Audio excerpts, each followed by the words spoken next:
Muy pero muy buenas tardes, queridos amigos de Radio La Movida, queridos auditores tanto de Laja como que nos escuchan fuera de nuestra comuna. Les mandamos a todos ustedes un saludo y le damos la bienvenida a nuestro programa de Alguien Quería Decirlo. Saludamos a quienes nos escuchan a través del 90.9 de la FM aquí en la comuna de Laja, como también los que nos escuchan a través de lamovidachile.cl o quienes vean este programa después ya grabado en mi canal personal de YouTube. Saludamos a nuestros auspiciadores de la Clínica Central Pie de la Comuna de Los Ángeles, la doctora Blanca González, médico cirujano especialista en oftalmología, y Electro Laja, venta de objetos electrónicos y también de reparación de televisiones. Esto lo iremos analizando o lo iremos desglosando a lo largo de las siguientes secciones del programa. Desde donde nos están escuchando, esperamos que todos ustedes estén disfrutando como siempre de la compañía de nuestra radio La Movida, con la música, con también la entretención y la hora que es la hora de información, que es esta, y también las noticias que vamos compartiendo tanto su servidor aquí Rubén Méndez como también los demás programas de nuestra radio. Y les puedo comentar entonces, bueno, mire, algunos se ríen, pero es verdad, no sé si son meteorólogos o mentirólogos. Yo estuve avisorando un cambio de temporal de la noche del miércoles al jueves y no ocurrió nada el día de ayer. Así que bueno, a lo mejor a la altura cuando usted esté escuchando este programa, a lo mejor esté soltándose el mayor diluvio de la historia y yo vuelvo a quedar otra vez como mentiroso, pero la verdad es que uno se aferra a la información de los supuestos profesionales. Pero mire, todo esto parte por algo bastante básico. Los seres humanos no somos capaces de predecir el futuro. Ni siquiera eso. Ni siquiera somos capaces de predecir lo que va a pasar el día siguiente. Así que la verdad es lo que uno puede hacer, lo que de uno dependa, manejarse y ser lo más previsor posible. Porque en nuestra región del Biobío, por ejemplo, estábamos muy acostumbrados al clima templado, que era un clima que marcaba bien las estaciones. Pero hay zonas de nuestro país y zonas del mundo donde el clima es muy cambiante en un solo día. Entonces hay que sacarles el ejemplo y sacarles el molde de cómo ellos mismos lo hacen. Así que hay consejos bastante llamativos de personas que se han ido a vivir a zonas, por ejemplo Miami, que es una zona de mucho calor, pero al mismo tiempo es una zona muy húmeda. Y eso hace que, aunque haga 40 grados de calor, los hombres igual utilizan camisetas debajo de la camisa. Y así evitan, ¿no es cierto?, estar como muy pegados con el, ¿no es cierto?, con la típico sudor que uno expele, ¿no es cierto?, y que eso después quede pegado y uno después se tiende a resfriar o sufrir incluso casos de neumonía. Bueno, en noticias más locales o en cosas más formales que nos interesan a nosotros, estamos entrando ya en lo que es diría yo, casi las últimas semanas antes de la elección. Acuérdense que, si bien es cierto, la elección es el 14 de diciembre, lo cierto es que a partir del viernes 12, a las 00 de ese día, viernes 12, se ya habrá terminado de emitir las publicidades o las propagandas de los candidatos, y naturalmente a partir de ese día empieza la veda electoral. Por lo tanto, nosotros ya tendríamos que evitar hacer comentarios políticos muy específicos para no influenciar en el voto de la gente. Esto lo comenté en las elecciones de primera vuelta, pero en otros países el sistema de la veda electoral, en algunos países esto no existe. En Estados Unidos, por ejemplo, se hace campaña hasta el mismo día de la elección. Pero bueno, es el caso de nuestro país. Lo que siempre les invito, amigos, entonces, es que visiten la página del CERVEL, vean los datos electorales, vean todo lo que pueda influenciarles a ustedes y ayuden también a la gente mayor que tal vez no se maneja en esto, que algunos hasta podrían estar desconociendo que hay que ir a votar de nuevo. Y en el caso de quienes le toquen ser vocales de mesa, bueno, hagamos una obra de bien. Atendamos esa responsabilidad porque, como siempre ocurre, que hay gente mayor que va a votar muy temprano y no vaya a ser que porque uno no fue a atender su deber de vocal de mesa, pues a la pobrecita persona mayor la dejaron sentada todo el día ahí.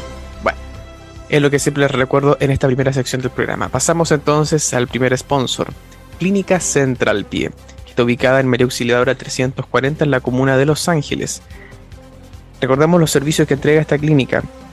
Naturalmente a todas las personas que deseen atender sus piecitos, porque muchos problemas de salud se detectan a partir de esa parte del cuerpo, pero La especial atención es no solo a las quiropodias, sino también las plantillas ortopédicas.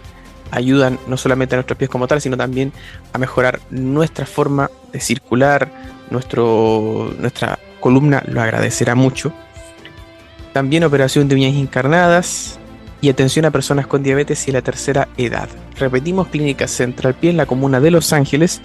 Agende sus horas al WhatsApp más 569-7809-6419. Repito, más 569-7809-6419. A lo largo del día miércoles estuvo las noticias internacionales muy conmocionadas por dos hechos importantes. La primera fue esta especie de tiroteo que hubo en Washington,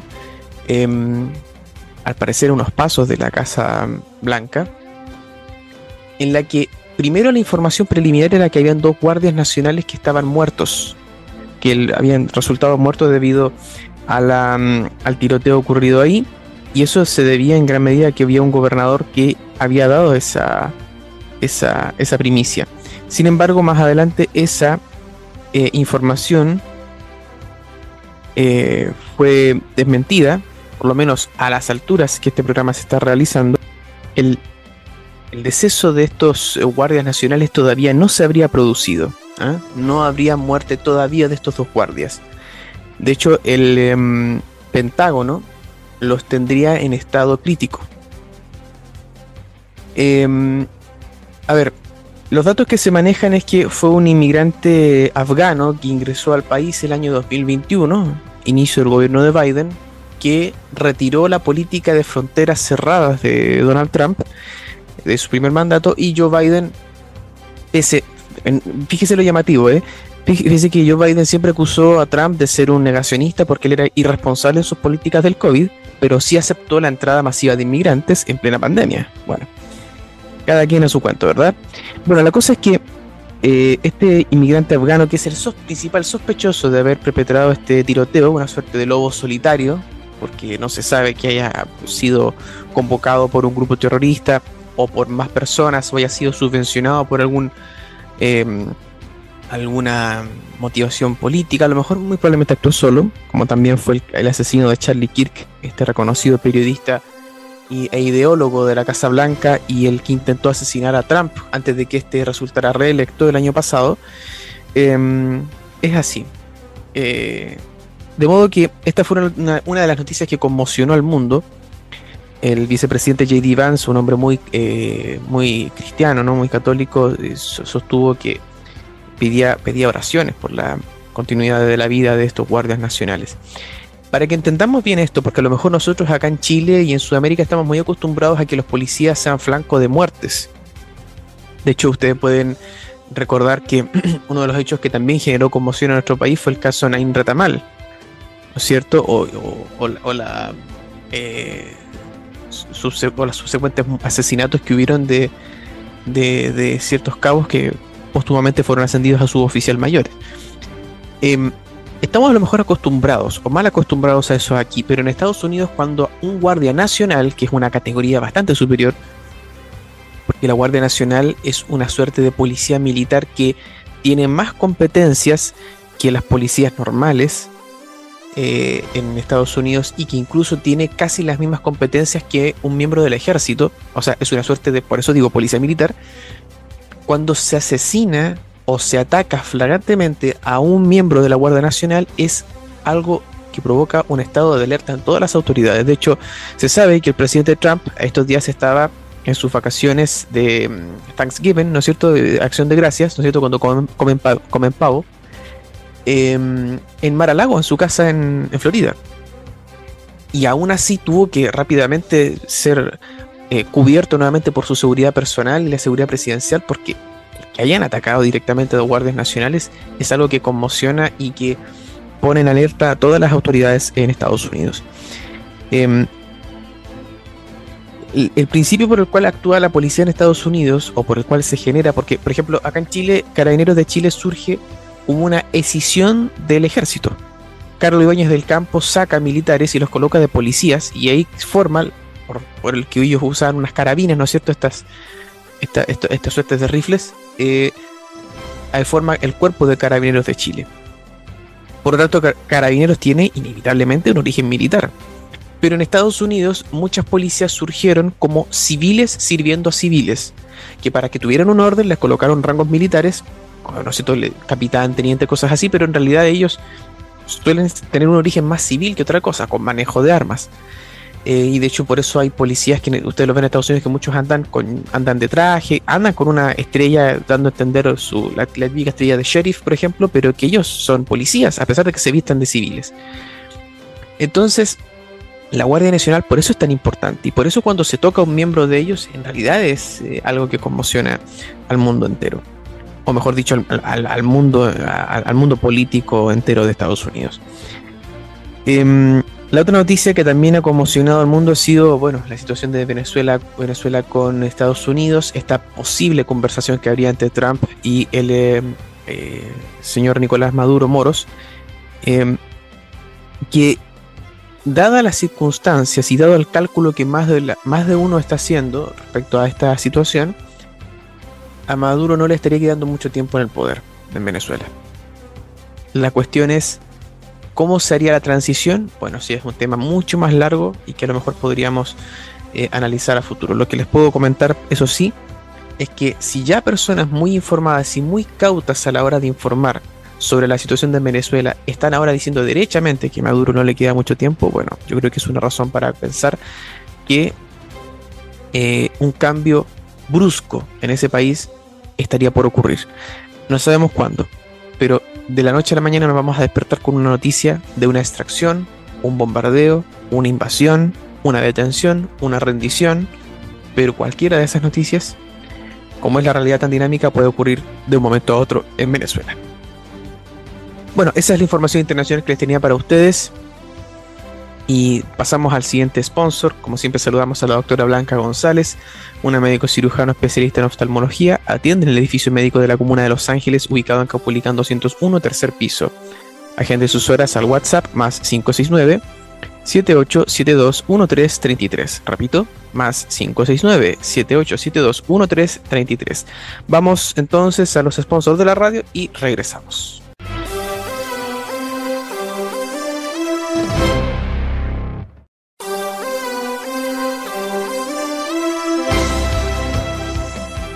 Estamos de vuelta entonces, después de haber cumplido con los auspiciadores de la radio.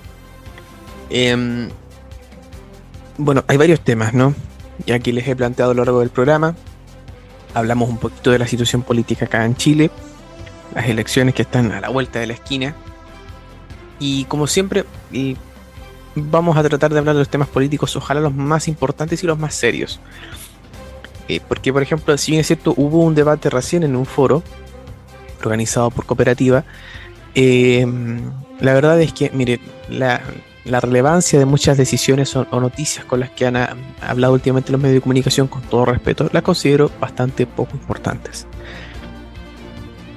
Se lo digo desde la mayor austeridad que tiene la poltrona en la que estoy, porque la verdad yo no soy ningún comunicador con tanta experiencia como otros, pero sí puedo decir que uno que busca informarse de propuestas, ¿no es cierto? Y que uno busca informarse de decisiones que pretenden tomar el futuro presidente o presidenta de Chile, uno quiere eso, no ver un TikTok, un reel chistoso o polémico que genere vistas.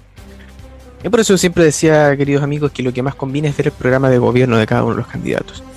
En cualquier caso, hay que decir que naturalmente lo que ha pasado en el país en el último tiempo, lo que digamos ha empujado más la balanza políticamente ha sido el tema económico y el tema de seguridad. Dos temas que este gobierno ha estado al debe, porque Chile ha venido arrastrando una crisis económica producto en gran medida de la recesión generada por la pandemia, y también porque en algún momento los beneficios estatales se cortaron. Por lo tanto, mucha gente que estaba viviendo en base a eso ya no cuenta con la ayuda estatal y ya no está trabajando. Y la pobreza también aumentó. También, con ello, también el otro tema de la seguridad es algo que es tristemente la tónica, ¿verdad? es muy común ver una batalla prácticamente perdida porque uno mantenga su propia seguridad y que uno se tiene que medir si va a salir de noche, si uno va a determinada parte. A mí por lo general a veces me han retado porque a veces dice vas muy bien vestido, son las medidas peligrosas y te pueden hacer algo. Bueno, en realidad es algo propio de las imprudencias de uno mismo, pero no debería ser así debería ser así la excepción, no la norma, ¿verdad? Bueno, pero en todo caso, yo quería conversarles fuera de este tema político y que la decisión es totalmente suya, querido auditor. ¿Qué va a decidir? ¿Qué va a votar? Yo escuchaba recién una entrevista que lo comenté un poquito ayer de Garretón, un conocido líder de la concertación de la centroizquierda, que hablaba de que en la elección habían 4 opciones. Una era naturalmente José Antonio Kast, el otro era Janet Jara, la otra era anularlo o votar blanco, y la última era no votar y pagar la multa. Entonces, por eso es que yo he estado dando tanto hincapié en que en informarles a ustedes cuánto varía la multa, porque puede ser que haya gente que tome esa decisión conscientemente. En Argentina, por ejemplo, el voto, por lo menos el voto federal, el voto a nivel nacional, no así provincial, es obligatorio, pero las multas eran de 500 pesos, 50 pesos. En la época que 500 o 50 pesos eran, no sé, 50.000 pesos chilenos. Hoy día 50 pesos argentinos son 50 pesos chilenos. ¿Quién no paga una cuestión con 50 pesos? No alcanza ni para un Chocman. Entonces, por eso he dicho eso.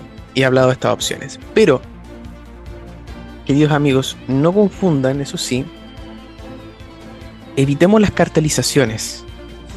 Cartelizar, como se lo expliqué alguna vez, es creer que una persona, un candidato en este caso, es un lema, ¿ya? No, y las personas no somos lemas, somos ideas. Y en tal caso, hay que investigar cómo pretenden hacer realidad muchas de las cosas que están prometiendo. Por eso siempre les hago hincapié de que en vez de fijarnos en el típico TikTok, en el reel de Instagram o en el short de YouTube, donde hablen algo polémico en contra del otro candidato, vean mejor las propuestas. Eso es lo que realmente hace valer el sistema democrático bajo todo sentido, más que otra cosa. Eso es uno. Y lo otro, aprovechando que siempre en estos programas hablo un poquito de historia, la situación de Venezuela amerita igual un poquitito de repaso, porque es una situación que, muy al estilo de lo que ocurre en Medio Oriente, donde cada persona toma su posición respecto al conflicto en Gaza, el tema en Venezuela también genera muchas divisiones. Pero hay un consenso de que se tiene que hacer una transición hacia un régimen más democrático, más aperturista y que permita también el retorno de mucha gente que se tuvo que ir de ese país. En tal caso, han habido propuestas incluso del propio gobierno de Maduro de entregar a Maduro y de colocar a alguien como presidente de transición, que esa ha sido la familia de Delcy Rodríguez, Jorge Rodríguez, su hermano, que también es perseguido forma parte de esta cúpula de este cartel que la justicia norteamericana denominó el cartel de los soles. Se estaba como ofreciendo, imagínense, una puñalada por la espalda al propio Maduro. Pero ¿es posible hacer eso, una transición? Mire, bien breve. Nicolae Ceausescu, dictador socialista, cayó en 1989 porque él era de Rumanía. ¿Quiénes lideraron el golpe? Ion Iliescu y Corneliu Imanescu, 2 personajes que eran ministros de Ceausescu. O sea, la transición democrática comenzó por una traición dentro de su propio gobierno. Otro ejemplo, Francisco Franco cuando muere, ¿quién asume el gobierno democrático después? ¿Quién designa al rey Juan Carlos para que empiece la España democrática? Adolfo Suárez, y Adolfo Suárez era un ministro de Francisco Franco, él era un hombre venido del régimen. Vengamos a Chile, ¿quién fue el presidente después del régimen militar? ¿Quién después del gobierno militar llegó y asumió el gobierno democrático? Patricio Aylwin, un hombre que en su momento apoyó la intervención militar del 73. Entonces, ¿puede ser que dentro de la misma cúpula del chavismo haya interés de una transición? Pudiera ser. Y tal vez con eso Trump se está valiendo, porque hace pocos él dijo, el presidente Trump de Estados Unidos dijo, tenemos la capacidad para luchar, y aunque estamos negociando con terroristas, pero si con esto logramos salvar vidas, hablaremos con quien sea. Si busca una transición pacífica, entonces con eso va a lograr evitar primero una confrontación, y una confrontación desigual, hay que decirlo, porque no hay comparación entre las fuerzas venezolanas con las de Estados Unidos, y lo otro es que una transición surgida desde la misma cúpula de un régimen es posible, que ya ha pasado antes en la historia. Lo que ocurre hoy, o lo que podría ocurrir hoy, sí ocurrió ayer. Vamos al siguiente sponsor, que es Electrolaja, ubicada en O'Higgins 115, local número 2, frente al paradero de taxis. Electrolaja ofrece servicio técnico de TV y también electrónica en general. Controles remotos, ampolletas, pilas de todo tipo, cargadores de celular, cables de carga y también servicios de fotocopiado e impresiones. Atienden de lunes a viernes de 9:30 de la mañana a 1:45 de la tarde y después de 3:30 a las 6:30. Así que le recordamos entonces Electrolaja en O'Higgins 115, local número 2. Muy bien, amigos, nos vamos acercando entonces a la conclusión de este programa. Como siempre, agradeciéndoles la compañía, la buena onda. No sé si por ahí ustedes se ríen de mí, a lo mejor si se ríen de mí, perfecto. Mi idea es lograr alguna reacción de su parte.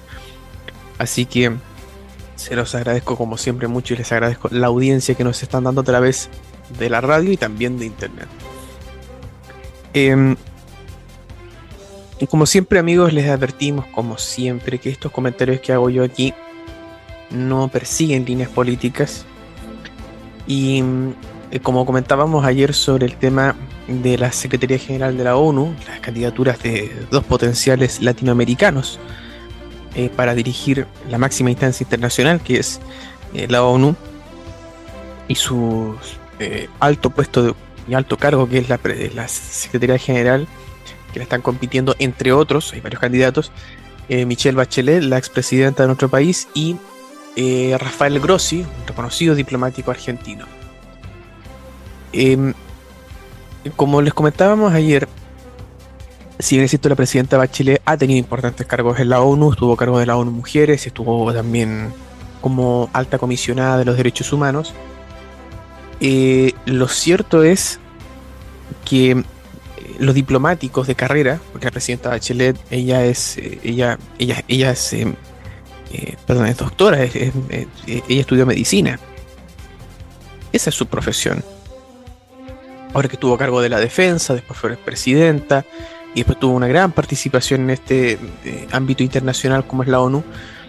Pero diplomático es Rafael Grossi. ¿Y por qué hago esta distinción? Porque si bien es cierto, Rafael Grossi ha tenido una cercanía importante con los gobiernos de corte más, a lo mejor, cercanos a la derecha, por ponerle un nombre, porque para mí la división de izquierda y derecha no existe, pero bueno,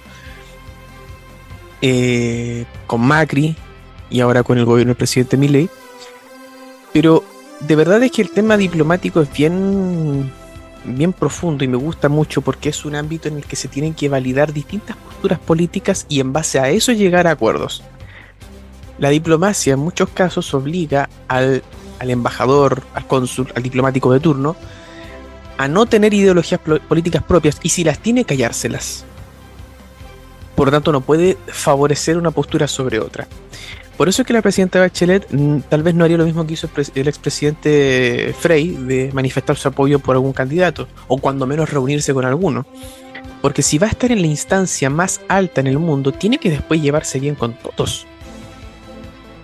Es así.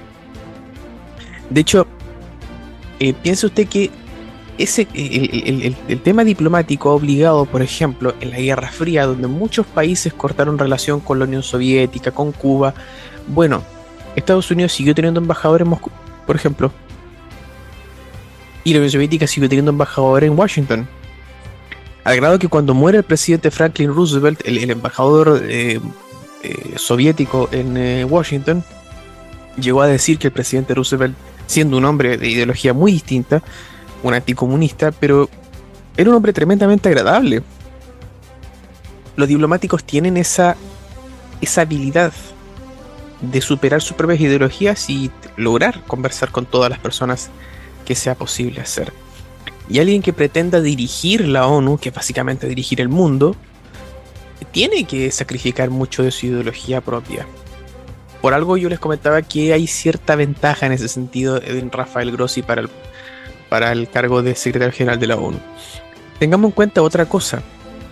El último latinoamericano que estuvo a cargo de la ONU fue Javier Pérez de Cuéllar, un peruano que cuando llega al Perú, vuelve al Perú en los años 90, se lanza de candidato, pero él estaba claro que él iba a perder porque el contendor era ni más ni menos que el presidente Fujimori, que tenía la economía por los cielos y la popularidad por los cielos. Iba a ser complicadísimo ganarle al chino. Igual se presentó.